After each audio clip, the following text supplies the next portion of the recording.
BJP কর্মীর অস্বাভাবিক মৃত্যুর অভিযোগ তৃণমূলের বিরুদ্ধে। মঙ্গলবার মৃতের পরিবার ও ক্যানিং এর বিজেপি কর্মীদের নিয়ে রাজ্যপালের সঙ্গে দেখা করতে গিয়েছিলেন বিরোধী দলনেতা শুভেন্দু অধিকারী ও বিজেপি নেতা জগন্নাথ চট্টোপাধ্যায়।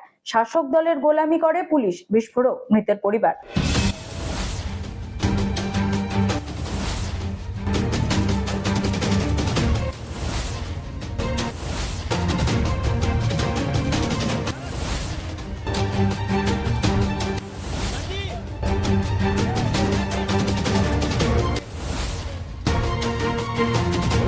পিংলার বিজেপি কর্মীর অস্বাভাবিক মৃত্যুর ঘটনায় তৃণমূলের বিরুদ্ধে খুনের অভিযোগ তুলছে মৃতের পরিবার।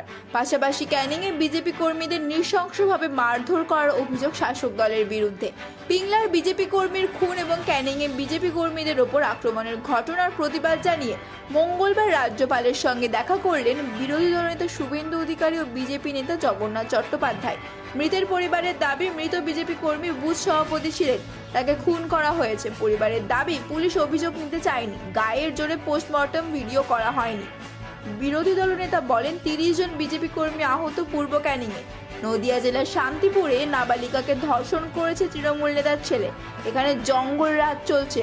নবনিযুক্ত ডিজির সাথে যোগাযোগের চেষ্টা ব্যর্থ। রাজ্যপালকে জানান, শাহজাহান শেখকে অ্যারেস্ট না করলে আমি ক্যাম্প করে সন্দেশখালীতে বসে থাকবো। আপনার চাপে বাধ্য হয়েছে অ্যারেস্ট করতে।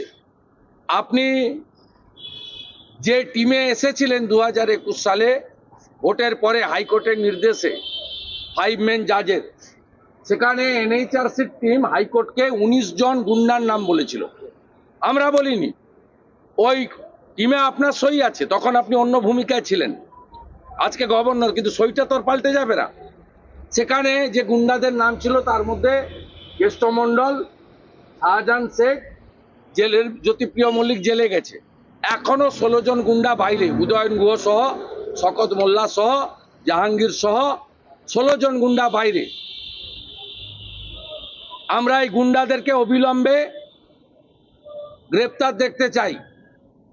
আমরা গভর্নর সাহেবের, যদি ওটা ফাংশনের মধ্যে পড়েন না, তবুও বলেছি, আমরাও দিল্লিতে ইসিআইকে জানিয়েছি, অবিলম্বে অন্য রাজ্য থেকে স্পেশাল অবজারভার এবং পুলিশ অবজারভার অবিলম্বে স্টেট হেডকোয়ার্টারে নিরপেক্ষ জায়গায় বসান।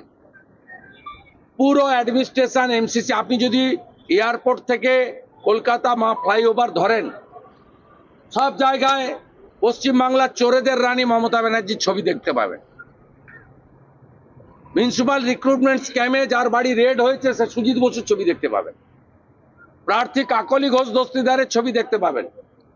গোটা পশ্চিমবঙ্গ থেকে নরেন্দ্র মোদীজি সহ বিজেপির সমস্ত লোকের ছবি পাবেন না, কোথাও একটাও পাবেন না। কিন্তু আপনি পশ্চিমবঙ্গে কয়েক হাজার জায়গায় এই রাজ্যের টেন্টেড চিফ মিনিস্টার অত্যাচারিণী মমতা বন্দ্যোপাধ্যায়, চুরি দুর্নীতিতে যিনি মাস্টার ডিগ্রি পেয়েছেন, তার ছবি সর্বত্র পাবেন। তার ছবিতে হাত দেওয়ার ক্ষমতা কারণেই আপনি কৈলান থেকে যদি ডায়মন্ড হারবার যান, আপনি ভাইপোর ছবি দেখতে পাবেন। সেখানে ভিডিওদের সাহস নেই, সেখানে ছবিগুলোতে গিয়ে হাত দেয়। তাই এমসিসিটা কি গোটা ভারতবর্ষে সব জায়গায় একরকম, পশ্চিমবঙ্গে একরকম? আমরা যা করার করছি। গভর্নর সাহেব কথা দিয়েছেন এই ফ্যামিলিতে তিনি ভিজিট করবেন।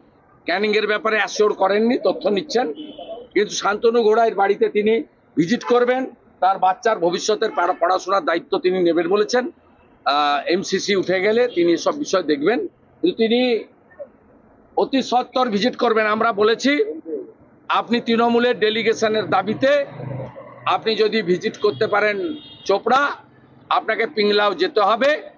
শান্তনু ঘোড়াই ফ্যামিলিকে বিজেপি করার অপরাধে খুন করেছে, আপনার পাশে দাঁড়াতে হবে। গভর্নর সাহেবকে আমরা ধন্যবাদ দিয়েছি যে দিনহাটা আপনি গেছেন, আপনি কনস্টিটিউশনকে প্রোটেকশন করার জন্য মানুষকে বাঁচানোর চেষ্টা করছেন, এই জন্য আপনাকে আমরা ধন্যবাদ দিচ্ছি।